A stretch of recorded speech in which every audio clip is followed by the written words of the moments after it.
बच्चों, कनेक्टेड में आपका स्वागत है। तो बच्चों, इस पाठ में हम यह समझेंगे कि कैसे मुगलों ने और अंग्रेज़ों ने भारत के अलग अलग इलाकों पर कब्जा करने की कोशिश की और अपना हुक्म चलाया।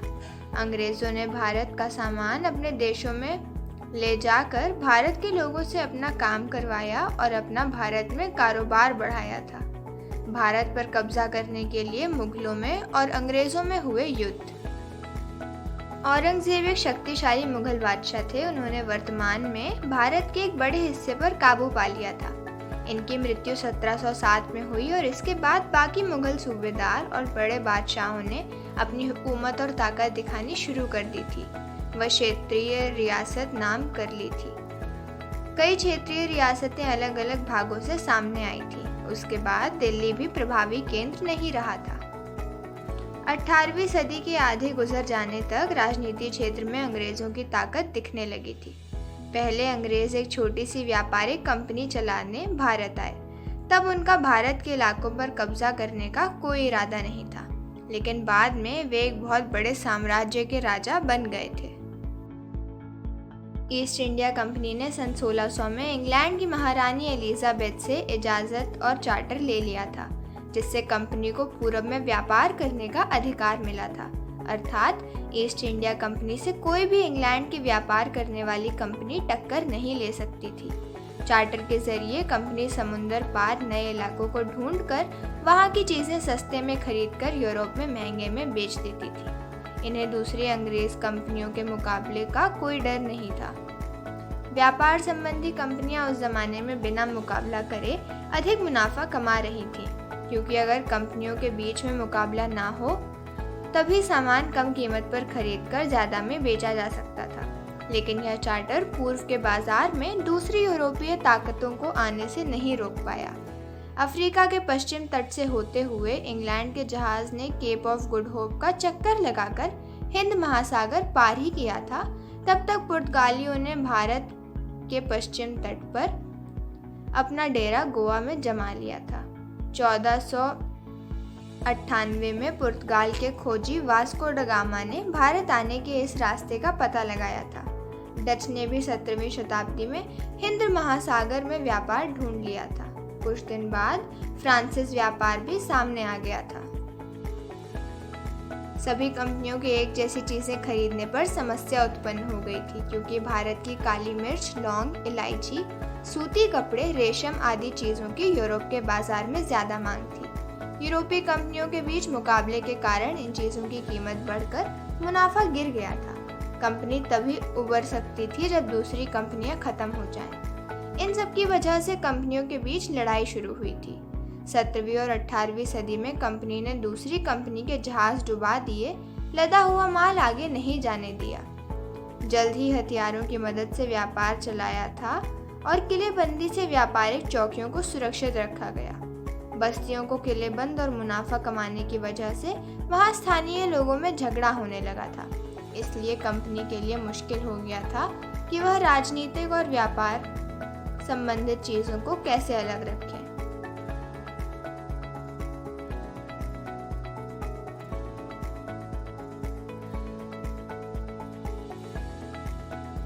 ईस्ट इंडिया कंपनी ने बंगाल में व्यापार शुरू किया था।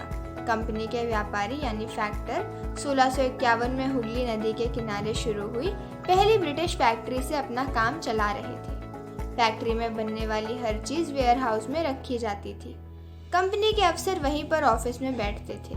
कंपनी का व्यापार बढ़ने के कारण कंपनी ने व्यापारियों को कंपनी के आसपास रहने को कहा था। 1969 में कंपनी ने आबादी के चारों तरफ किला बनाना शुरू किया और 2 साल बाद मुगल अफसरों को रिश्वत दी और 3 गांव की जमीन खरीद ली थी। इनमें से एक गांव कैलीकट, कोलकाता था। कंपनी ने औरंगजेब को बिना शुल्क चुकाए व्यापार करने की घोषणा के लिए तैयार कर लिया। कंपनी ज़्यादा से ज़्यादा रियासत हासिल करने और अधिकारों का फ़ायदा उठाने में लगी थी। जैसे औरंगजेब के फरमान से कंपनी को शुल्क के बिना व्यापार करने का अधिकार मिला था। कंपनी के निजी व्यापार चलाने वाले अधिकारियों को ये छूट नहीं थी, लेकिन वे शुल्क नहीं चुकाना चाहते थे। इसकी वजह से बंगाल में वसूली नहीं हो पाई और बंगाल के नवाब मुर्शीद कुली ने इस पर विरोध किया था। 18वीं सदी में कंपनी और बंगाल के नवाबों के बीच लड़ाई बढ़ी और औरंगजेब के मरने के बाद नवाबों ने अपनी ताकत दिखानी शुरू कर दी थी।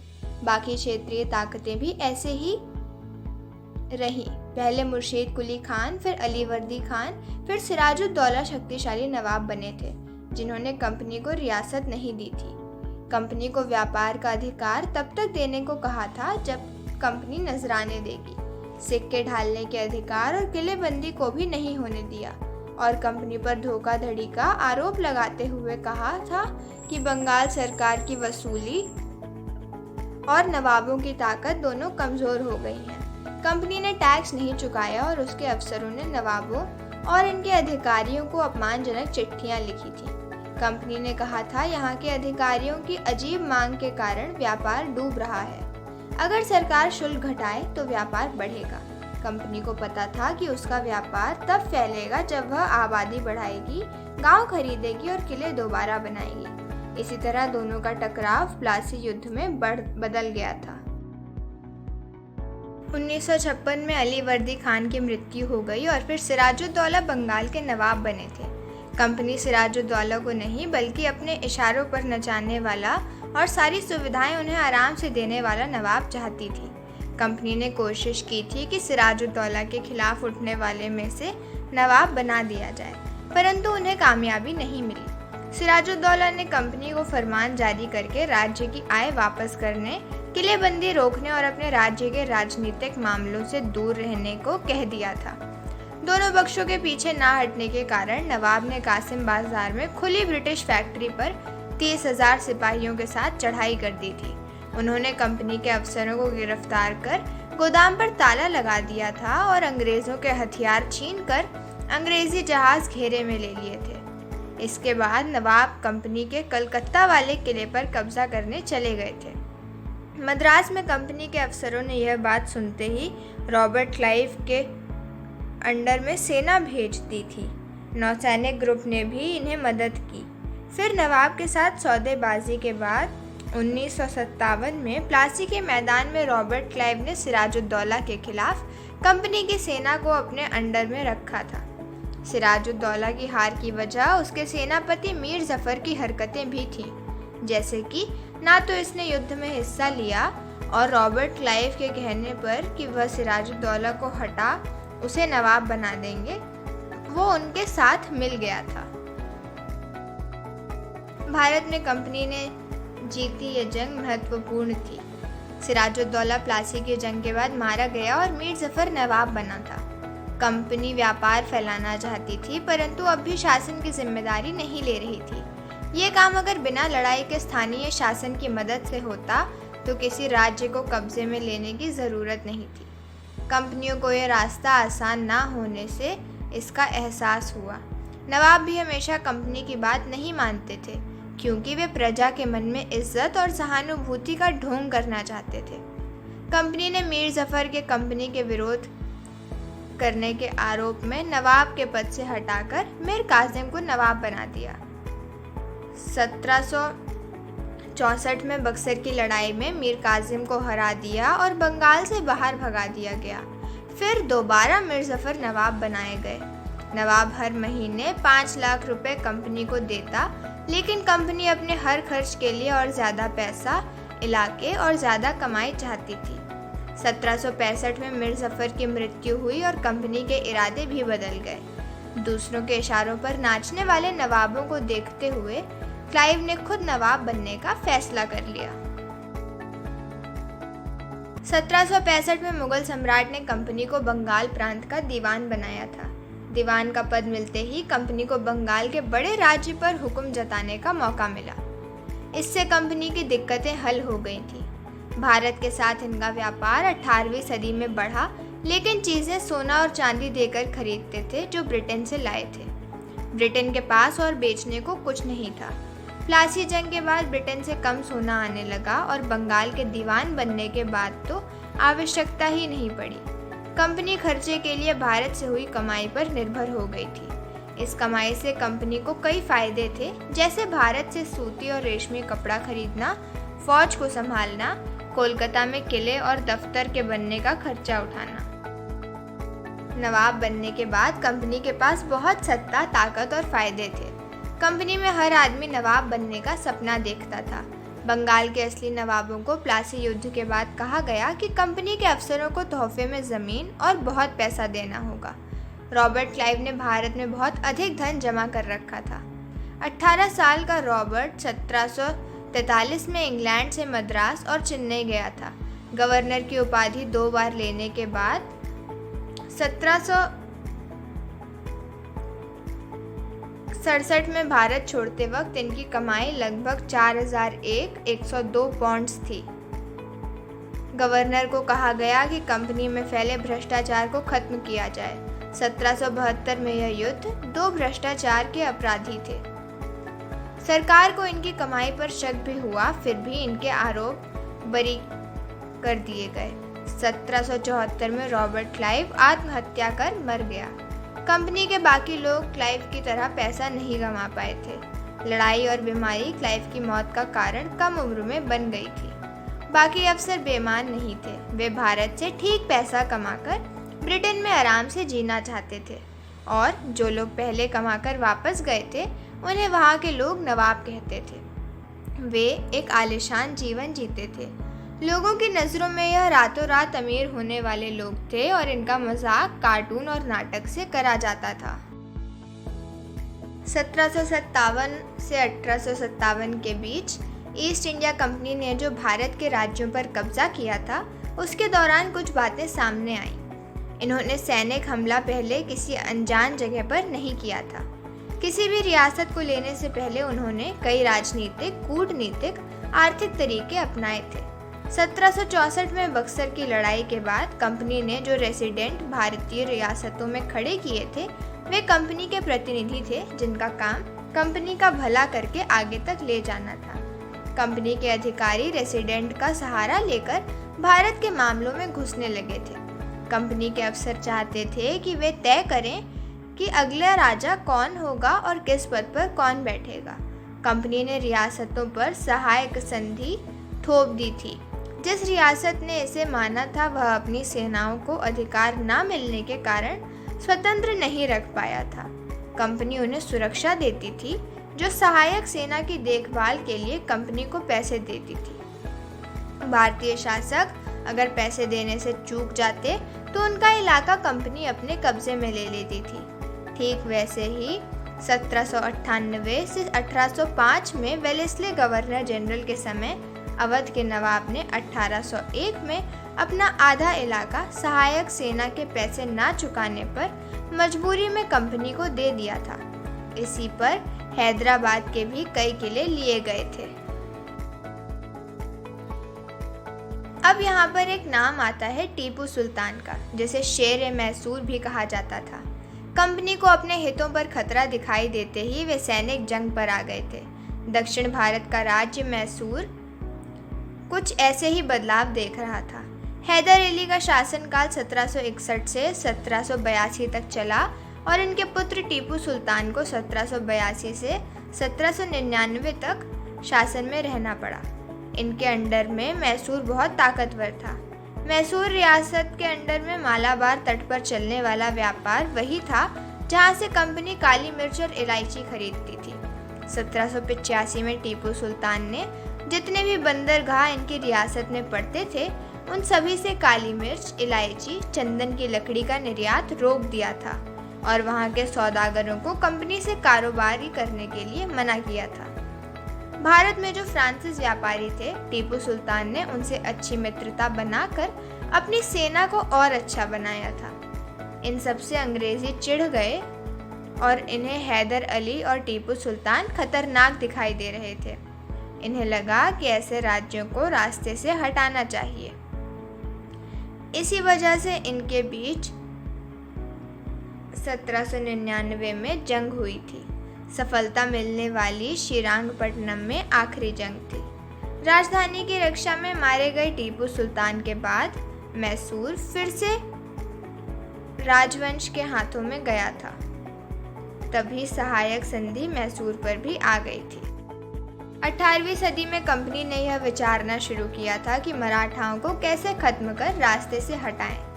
मराठाओं ने अपना दिल्ली से शासन चलाने का सपना खो दिया था, क्योंकि वे 1761 में पानीपत की तीसरी लड़ाई हार गए थे।